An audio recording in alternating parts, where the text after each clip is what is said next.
Uma aproximação final dá terrivelmente errado. Eu só imaginava como terminaria. O resgate dramático em São Francisco é registrado por câmeras. Eles usaram os termos evento de fatalidades em massa. A busca por uma causa Bingo.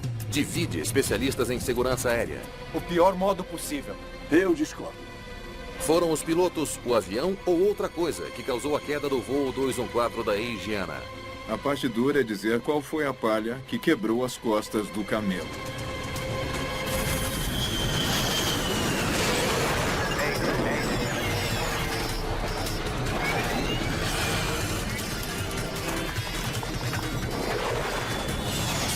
Acidentes aéreos. Esta é uma história real. Ela é baseada em relatórios oficiais e relatos de testemunhas. Terror em São Francisco. Senhoras e senhores, aqui é o comandante falando. Esperamos que o seu voo tenha sido agradável. Estaremos no solo em cerca de 30 minutos. Aproveitem a sua estada em São Francisco e esperamos ver 6 os de senhores em julho de breve. 2013. O voo 214 da Asiana se aproxima do final de um voo noturno de Seul, na Coreia, para São Francisco. Ben Levy é um passageiro frequente e está voltando para casa. Eu vou com frequência a negócios ou para visitar a minha família. Eu sou originalmente da França, então. Faço muitos voos longos. Eu parto e chego muito de São Francisco. Então eu conheço o aeroporto muito bem. Muitos dos outros 291 passageiros são chineses e incluem um grupo de adolescentes a caminho de um acampamento de férias nos Estados Unidos. Acho que eles estavam super empolgados com a viagem. Acho que eles estavam se divertindo e animados por estar naquele avião e indo para os Estados Unidos. Aquela é a Golden Gate? O comandante Lee Kang-kook aproveita a vista enquanto pilota o avião na direção do aeroporto. A Golden Gate fica ali. Aquela ponte vai para Auckland. Ah, ok. Lee Young-min, também comandante, está servindo como primeiro oficial hoje. Eu me lembro que era um dia lindo, estava maravilhoso mesmo. Sem vento, um belo dia ensolarado, sem uma única nuvem no céu. A chegada em São Francisco é uma aproximação muito bonita. Das montanhas Sierra até a área da Baía de São Francisco, é uma chegada muito, muito bonita. A pista está visível. Asiana 214 Heavy. Vire à esquerda 310 graus, livre para aproximação visual. Os controladores liberam os pilotos para sua volta final para a pista. É um espaço aéreo movimentado. Você precisa ouvir a frequência e precisa prever o que o controlador vai passar para você. Além disso, experiência conta muito quando se voa para São Francisco. Liberado para aproximação visual Asiana 214. Ah, ok. Pode baixar o trem. Trem baixado. O jeito de acionar os freios num avião é baixando os flaps e os sleds e todos os dispositivos, e também o trem. Esse é o nosso freio. Eles então entram num nível de voo que permite subir em caso de uma aproximação que não dê certo. Distância de segurança, 3.000 pés. Os comissários preparam os passageiros para o pouso. Asiana 214 Heavy. Pista 28, esquerda, liberada para pouso. Checklist de pouso completo. Liberado para pousar. No glide path. Os pilotos conferem uma série de luzes nas laterais da pista que podem ajudar a levá-los a um pouso seguro. Confere.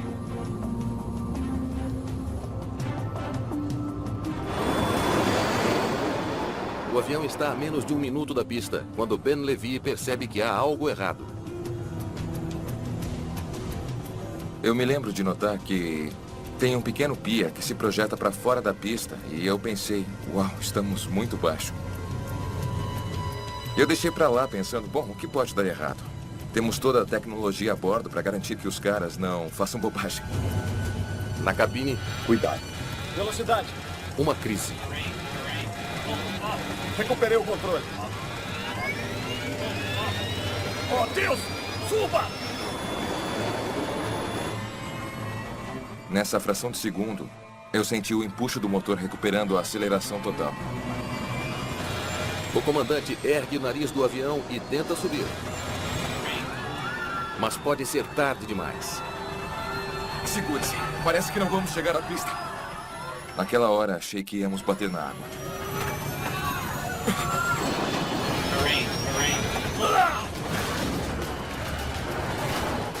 O impacto foi muito violento.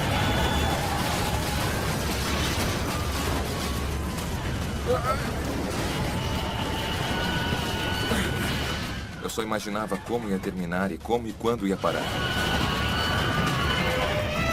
Segure-se! Segure-se!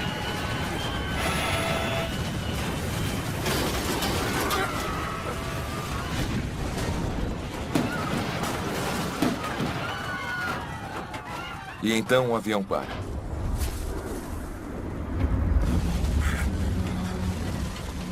E nada se move. Tudo que você ouve são os gemidos das pessoas feridas e machucadas. Aqui. Aqui. Se apertar com força, vai parar o sangramento. Na cabine, os pilotos sobreviveram, mas eles não fazem ideia da extensão dos danos à aeronave. O impacto brutal arrancou a cauda do corpo do avião.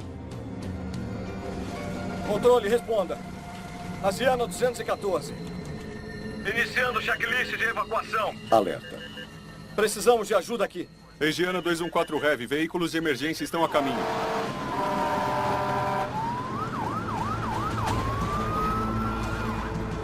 Um motor está em chamas. Se o fogo se espalhar para os tanques de combustível, o avião pode explodir. Os passageiros precisam encontrar uma saída e rápido. Vamos ver se podemos abrir essa porta. Só me lembro de ir até aquela alavanca gigante do lado direito do avião e abrir a porta e ficar chocado com a facilidade que foi abrir. Mas chegar ao chão não será fácil. Àquela altura eu esperava que o escorregador inflasse. Eu pensava, ei, você abre a porta e o escorregador infla. Mas nada de escorregador. Bom, ok. Ajudem uns aos outros. Vamos lá. Felizmente, alguns pedaços de fuselagem amassados formaram uma escada improvisada.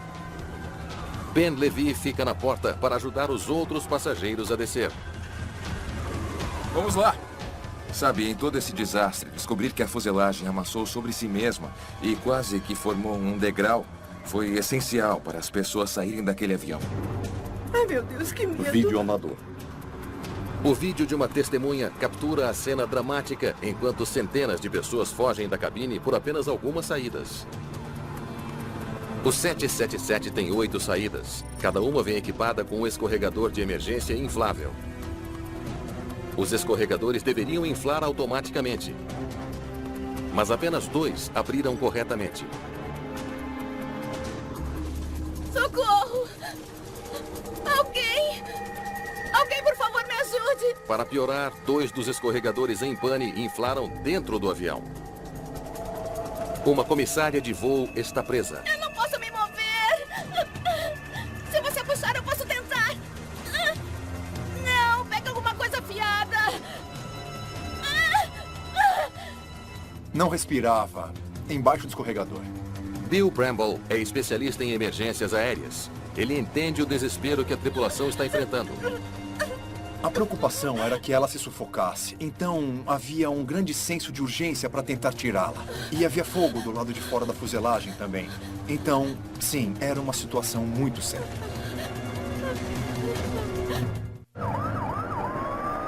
No Aeroporto Internacional de São Francisco, a pista 28L é uma área de desastre. Bombeiros lutam para evitar que as chamas consumam a fuselagem do voo 214 da Egiana. Vamos! Saiam! Dentro do avião em chamas, uma comissária de voo ainda está presa. Os escorregadores são bem resistentes. Você precisa de um objeto afiado e forte para poder furar o escorregador. E uma machadinha faz isso.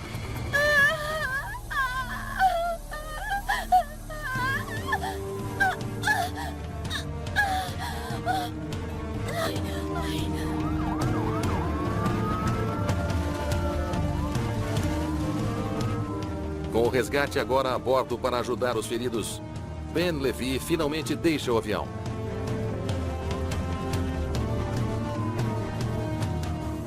E na minha cabeça o que eu pensava era, eu estou vivo, é incrível. E logo ele está compartilhando a sua história com a mídia.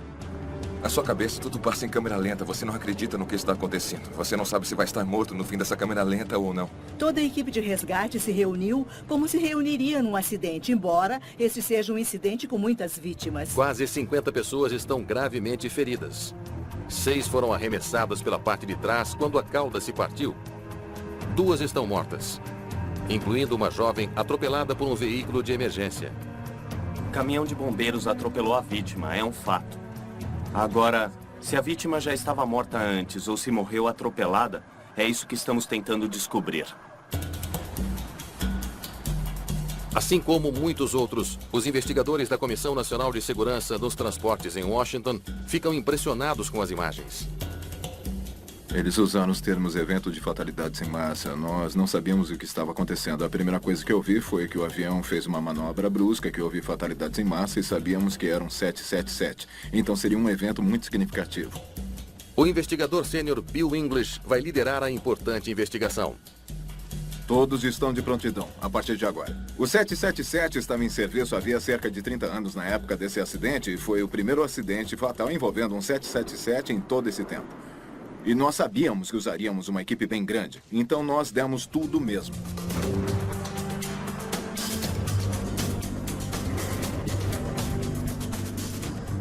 Na manhã seguinte, há uma equipe inteira de investigadores no local. A primeira impressão deles é que os relatos da mídia devem estar errados. Eu ouvi a frase, o avião fez uma manobra brusca. E as primeiras fotos que vi mostravam o avião na posição correta, com as asas ainda presas, ainda aparecendo bem com um avião ao lado da pista. Então achamos que não poderia ser verdade. Quando o avião faz esta manobra brusca no pouso, o resultado geralmente é uma ruptura catastrófica que deixa uma longa faixa de destroços. Foi isso que aconteceu em 1989 em Sioux City, Iowa, onde um DC-10 fez um desvio brusco e saiu da pista matando 111 pessoas. Os destroços do Indiana 214 não se parecem nada com aqueles de Sioux City. Bill English pode até achar que o 777 fez esta manobra até ver as provas. Nós percebemos marcas na pista, marcas de arranhões e tudo. Pareciam estranhas. Parecia que o avião tinha girado e virado. Nós pensamos, o avião realmente deu uma volta e... Então, vimos o vídeo. As câmeras de vigilância do aeroporto não deixam dúvidas sobre a trajetória violenta do voo 214. Os vídeos mostravam o avião literalmente fazendo uma pirueta, erguendo-se uns bons 30 graus no ar, fazendo quase uma volta completa antes de parar. É um milagre de muitas maneiras. O fato desse avião ter ficado inteiro, o fato de que as asas não se partiram. Quer dizer, se tivéssemos pousado de qualquer outro jeito, teria sido terrível. Os investigadores agora precisam determinar por que o 777 bateu antes da pista. Mas eles também enfrentam questões importantes sobre a evacuação e o resgate. Como você foi para lá fora? O investigador Jason Fedok tentará descobrir o que houve com os passageiros depois do impacto. Pode se lembrar onde estava sentado? As pessoas que estavam envolvidas no acidente podem nos dar muitas informações que de outro modo não saberíamos o que aconteceu dentro da cabine. Ela estava com cinto de segurança. Neste caso, falamos com os colegas de assento de uma das passageiras ejetadas que disseram que ela não estava usando o cinto de segurança na hora do acidente. Essa investigação foi quase 2 investigações em uma.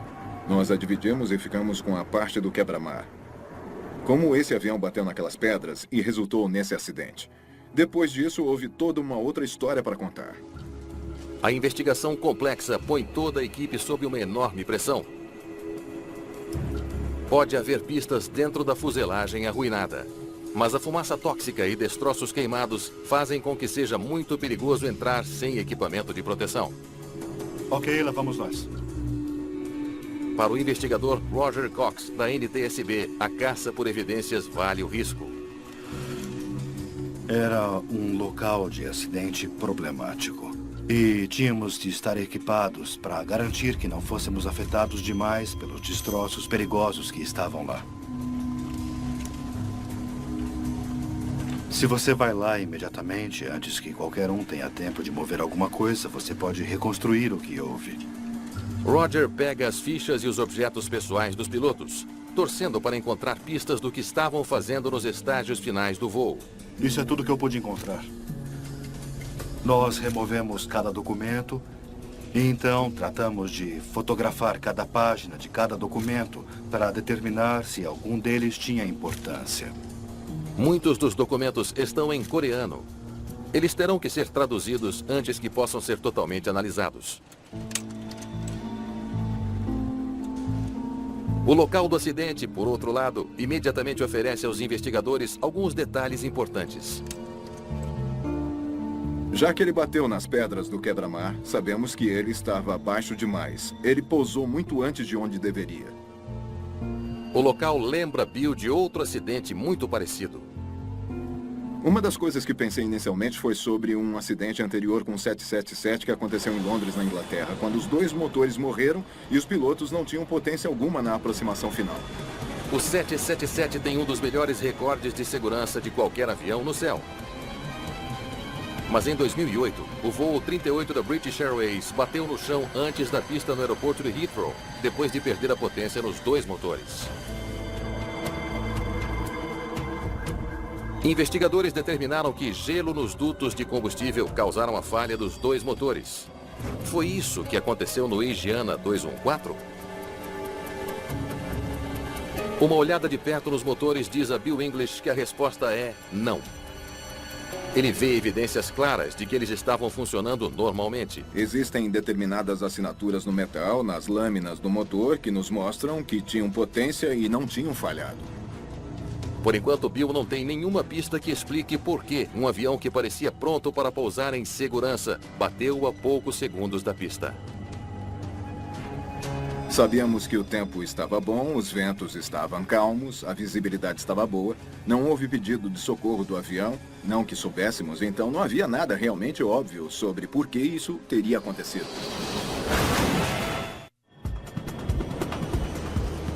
As equipes de pista avaliam os danos no Aeroporto Internacional de São Francisco, enquanto investigadores buscam uma pista para a queda do Asiana 214. Os controladores de tráfego aéreo fornecem algumas respostas. Eles podiam vê-lo no radar e, é claro, vê-lo da torre de controle. A visibilidade era de 16 quilômetros. Algumas nuvens. Não era um problema. Os controladores contam aos investigadores que era um dia normal, exceto pelo fato de que alguns equipamentos da pista não estavam operacionais. E o glide slope daquela pista estava fora de serviço. O equipamento eletrônico instalado nas pistas pode enviar sinais para o piloto automático de um avião. Os sinais podem ajudar a guiar o avião para baixo num ângulo preciso. Mas a pista principal do aeroporto está em obras e o equipamento está desligado. É uma descoberta reveladora. Uma combinação de alto tráfego e pistas compactas renderam ao aeroporto de São Francisco uma reputação pelos pousos difíceis. Para gerenciar o alto tráfego, os controladores frequentemente pedem aos pilotos que entrem rápido e em ângulo, deixando as altitudes mais baixas livres para os aviões que estão decolando. Frequentemente nos dão o que chamamos de aproximação tipo enterrada, em que estamos altos e precisamos descer rápido. E isso gera um certo desafio.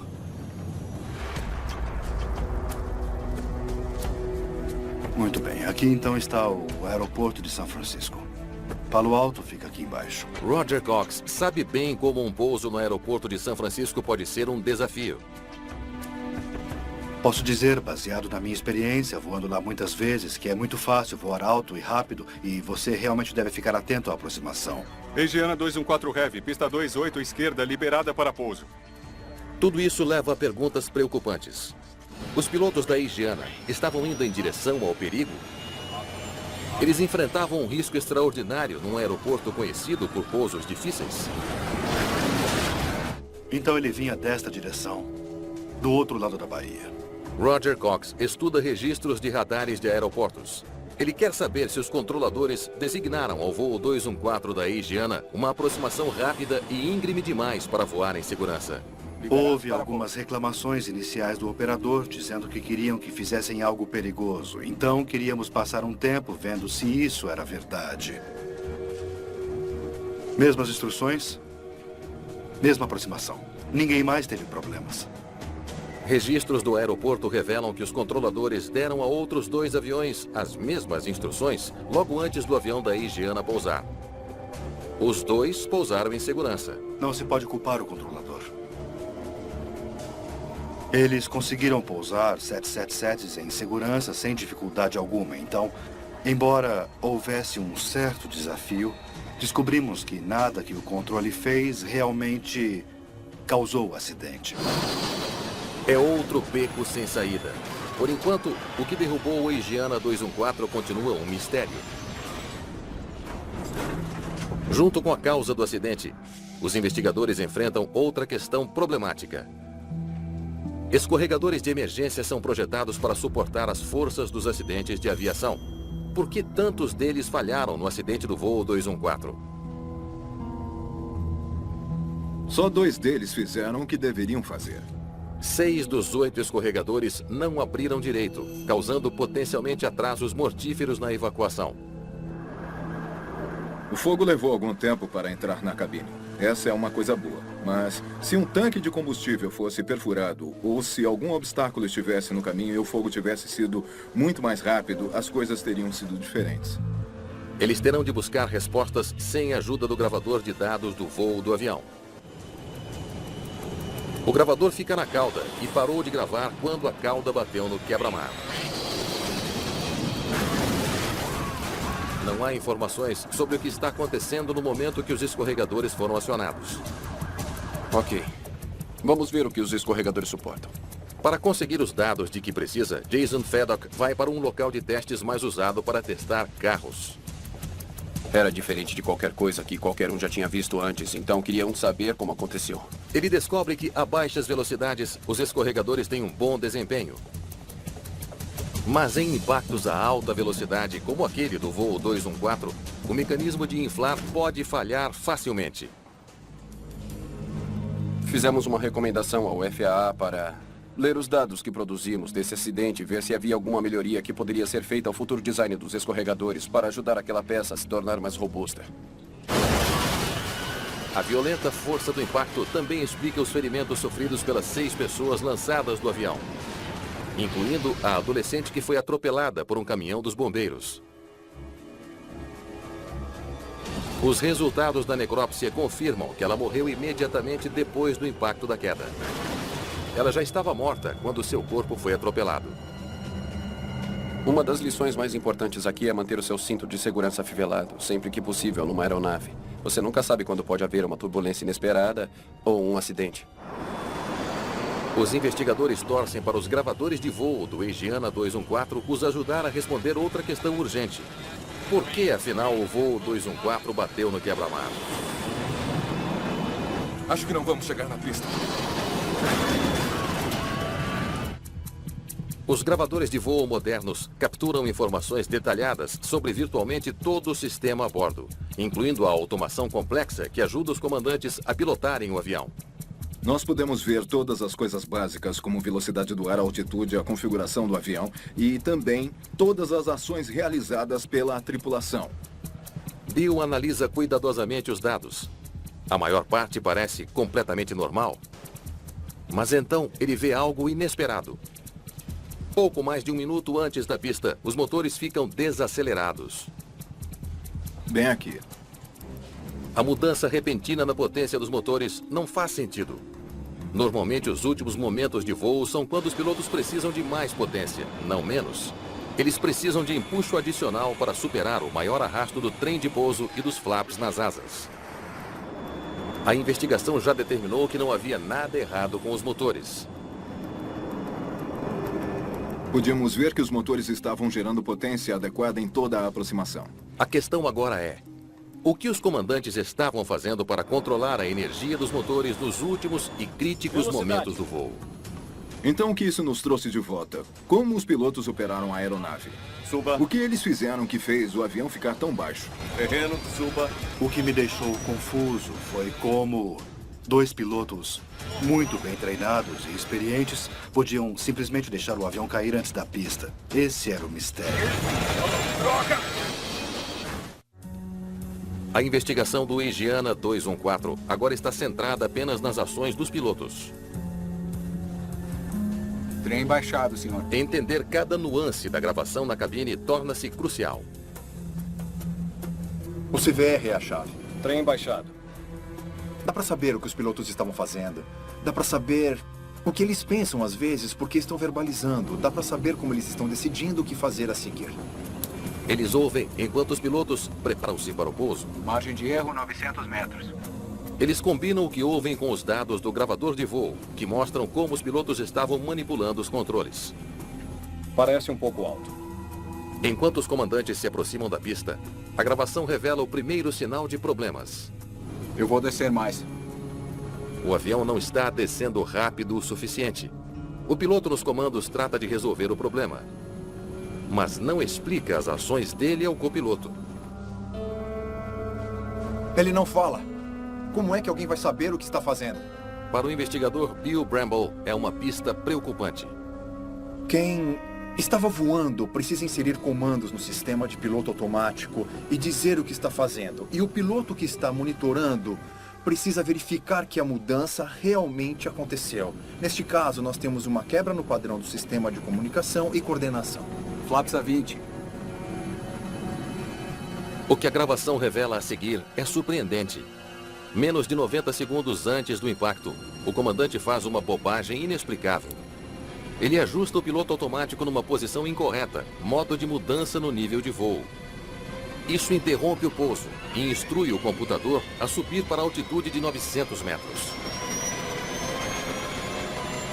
Ele deu um comando ao piloto automático que, de início, realmente fez o avião subir. Obviamente, ele não queria fazer isso. O modo automático muda aqui e começa toda a confusão. Para fazer o avião descer de novo, o comandante imediatamente puxa os manetes e os deixa desacelerados, uma atitude com grandes repercussões. Mas, mais uma vez, ele não diz ao outro piloto o que está fazendo. Não comunicar uma das ações não seria necessariamente uma falha fatal, mas nesse caso em particular, teve uma grande influência sobre a condução do voo. Está baixo. Os investigadores agora entendem como os motores ficaram desacelerados. Mas por que um comandante experiente cometeria um erro de deixá-los assim? Cuidado. Meu Deus! Dê a volta! E por que os pilotos só perceberam que estavam voando perigosamente baixo quando era tarde demais? Droga! É como se sentassem ali e olhassem acontecer. Para encontrar respostas, Bill e Roger se preparam para uma entrevista muito difícil com o piloto que estava nos comandos do avião. Vou tentar ajudar se puder. Nós queremos descobrir quanto do que aconteceu eles entenderam. Nós queremos descobrir quanto eles perceberam que alguma coisa estava errada. E o único jeito de saber era perguntando a eles. Eu estava um pouco nervoso. O comandante explica que estava preocupado com o pouso em São Francisco, num dia em que não havia nenhum equipamento eletrônico da pista para ajudar a guiá-los. Eu achei isso muito incomum vindo de um piloto experiente, porque ninguém precisa realmente de um glide slope eletrônico num dia claro para poder pousar um avião. É uma habilidade fundamental que você tem que aprender antes de ser um piloto comercial. Outros pilotos estavam fazendo aquele pouso. Eu achei que seria capaz de fazê-lo. Ele disse que todos os outros estavam pousando, então eu não poderia dizer que não era capaz de fazê-lo. Parece um pouco alto. Eu vou descer mais. Eu acho que ele não queria mostrar que não estava confiante ou que não estava preparado. Mas eu acho... Por que ele não pediu ajuda ao outro cara? Eu acho que ele só não queria admitir sua fraqueza. Está baixo. O comandante contou aos investigadores que não entende por que o avião não tinha potência suficiente no pouso. Eu sei que cometi alguns erros, mas eu estava certo de que a autoaceleração controlaria a velocidade. Como outros jatos modernos, o 777 pode automaticamente aumentar ou diminuir a potência dos motores através do sistema conhecido como autoaceleração. Semelhante, mas muito mais sofisticado do que o cruise control de um carro. Ele estava certo que a autoaceleração cuidaria da velocidade para ele. E na experiência anterior dele, tinha acontecido. Durante o seu treino de pilotagem do 777, ensinaram ao comandante sobre uma característica especial do autoacelerador, o Wake Up. Se a velocidade de um avião fica baixa demais, o autoacelerador é acionado e gera mais potência mesmo se estiver desligado. Incrível. Como eu havia visto nessa demonstração do simulador que o autoacelerador acordaria mesmo no caso da aceleração estar desligada, ele tinha esse alto nível de expectativa que o autoacelerador acordaria, aumentaria o empuxo e os manteria em segurança. Os investigadores consideram uma possibilidade assustadora. Um sistema automatizado crítico de um Boeing 77 falhou em voo. Foi isso que causou a queda do Asiana 214? Então, a autoaceleração e o piloto automático mudaram de modo aqui e então aqui de novo. Os investigadores vão mais a fundo nos dados do voo do Asiana 214. Eles buscam evidências de falha ou erro nos sistemas de voo automatizados do avião. Eu acho que a coisa mais importante que queríamos saber era se o modo de aceleração e o piloto automático estavam acionados durante os 2 ou 3 últimos minutos de voo. Margem de erro 900 metros. Um problema não detectado com o piloto automático ou autoaceleração facilmente podem ter levado os pilotos ao desastre. Rastrear todas as funções computadorizadas é uma tarefa monumental. Bill estuda cada comando, cada mudança de modo. A análise exaustiva não deixa dúvidas. Nenhum dos sistemas automatizados do voo 214 falhou. Mas há evidências de outra coisa que pode finalmente explicar o que deu errado. Ficou muito evidente, pois pudemos ver coisas estranhas acontecendo com os comandos de automação enquanto o avião estava pousando. A análise revela que os pilotos do Asiana 214 realizaram uma série de comandos bizarros, uma sequência que a maioria dos pilotos nunca faria. Primeiro, escolher o piloto automático durante uma descida. E então puxar os aceleradores para trás quando esse erro colocou o avião em ascensão. Bingo! Foi isso.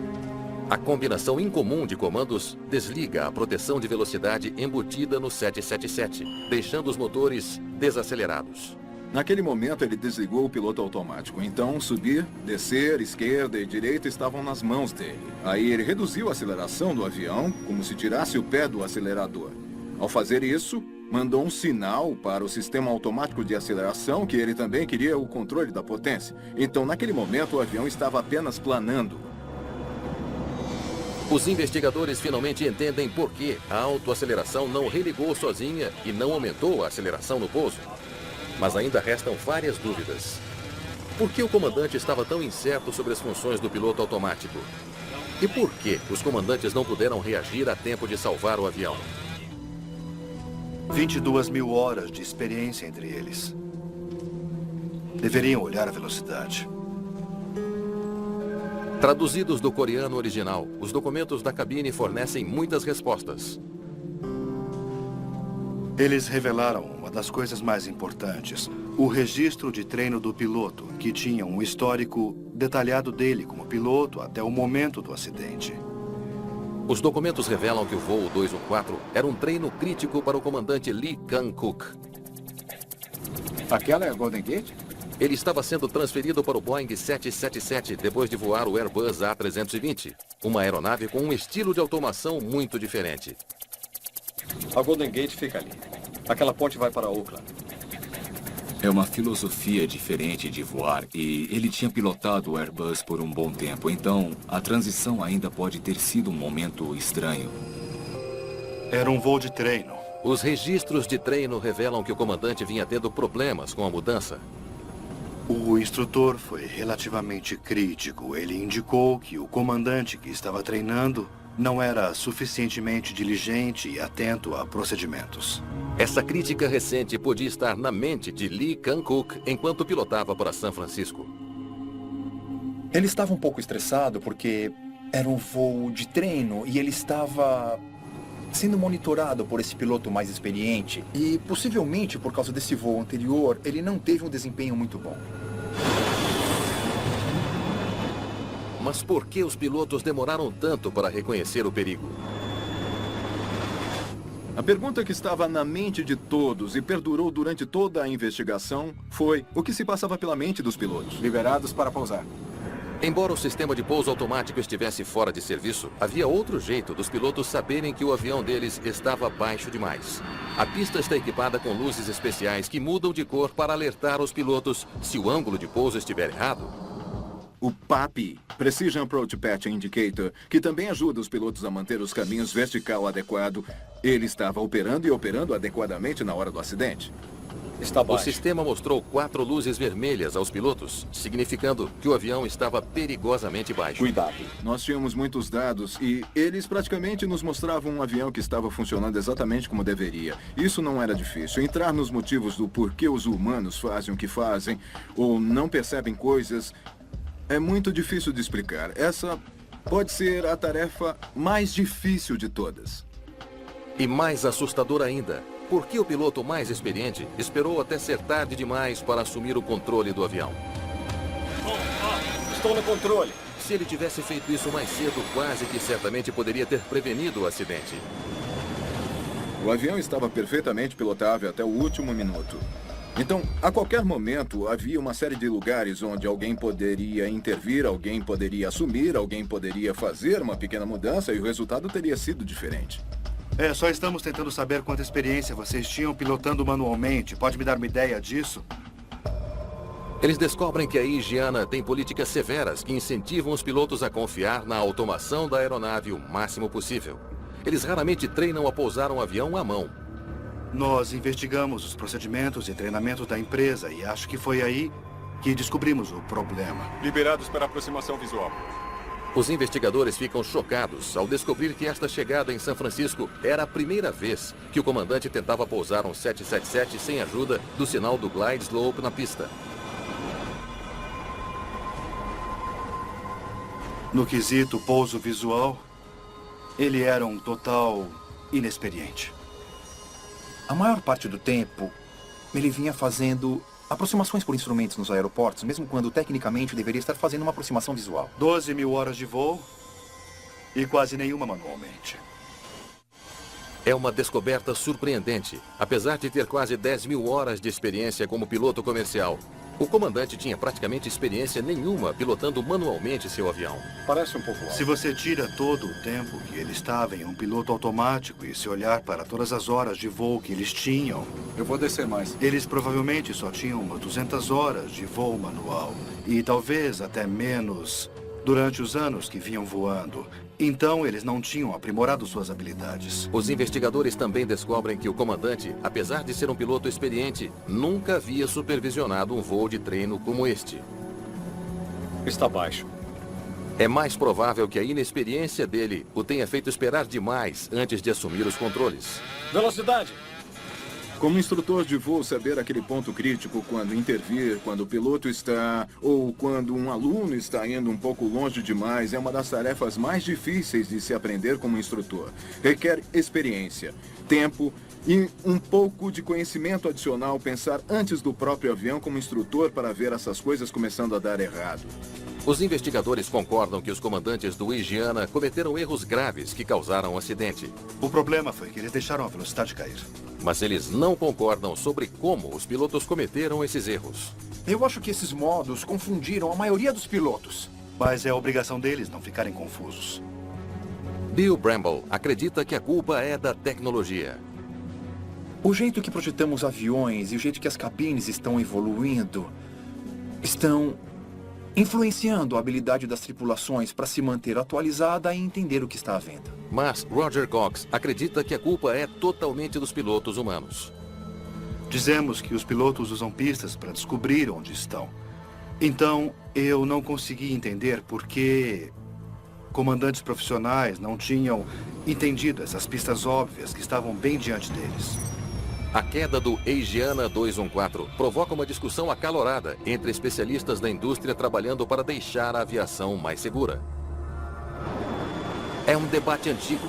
Homem versus máquina. O que é mais significativo? É mais significativo que os pilotos não assumiram o controle manual e voaram com o avião até a pista ou teriam que dar a volta? Ou é mais significativo que eles estavam nesse ambiente de automação que algumas pessoas consideram complexo demais?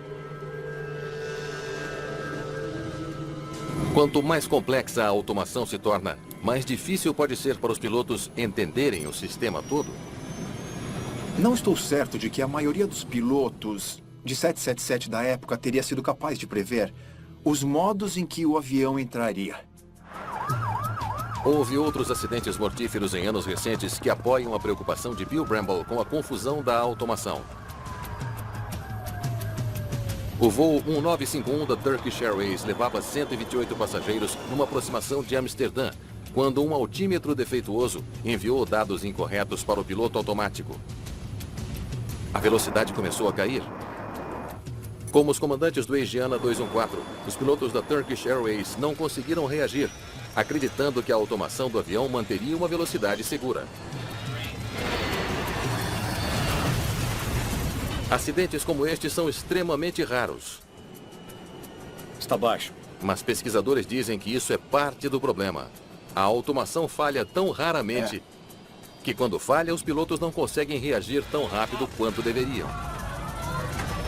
Droga! Segure-se! Segure-se! Para mim, esse incidente mostra as consequências inevitáveis da evolução das cabines modernas, o aumento da automação, que melhorou a confiabilidade, a eficiência e a segurança de muitas maneiras, mas nos deixou com consequências não intencionais quando algo inesperado acontece. Mas nem todos concordam que a automação nos aviões foi longe demais. A verdade é que é responsabilidade do piloto voar o avião. Já tendo pilotado muitos aviões em mais de 30 anos de carreira, sempre senti que cabia a mim e aos outros pilotos entender total e completamente cada aspecto do avião. Especialmente os controles autônomos, como o piloto automático e os sistemas autônomos de voo, para podermos entender o que eles iriam fazer. Em seu relatório final sobre a queda do Asiana 214, os investigadores abordam ambos os lados do argumento. Eles listam erro de piloto como causa provável, mas também citam as complexidades do sistema de automação como fator contribuinte. Numa manobra incomum, o relatório inclui declarações de 4 membros da Comissão Nacional de Segurança dos Transportes, cada um enfatizando a sua visão pessoal sobre o acidente. O relatório pede melhor treino para os pilotos, incluindo mais tempo voando sem o uso da automação. Existe um grande movimento da indústria agora para voltar ao básico. Já falamos muito sobre dependermos da automação, mas os aviões ainda voam praticamente do mesmo jeito há décadas. E queremos garantir que os pilotos se adiantem ao avião, que se conscientizem sobre o que está acontecendo à volta deles e, sabendo como pilotar, quer a automação funcione ou não. O relatório também pede projetos mais intuitivos para a automação de aeronaves e alarmes melhores na cabine para alertar os pilotos se a velocidade deles ficar baixa demais. Raramente nós temos um acidente cuja causa é uma coisa só. A parte difícil é dizer qual delas foi o evento crítico, qual foi a palha que quebrou as costas do camelo. Às vezes essas pequenas coisas são necessárias para fazer um acidente acontecer.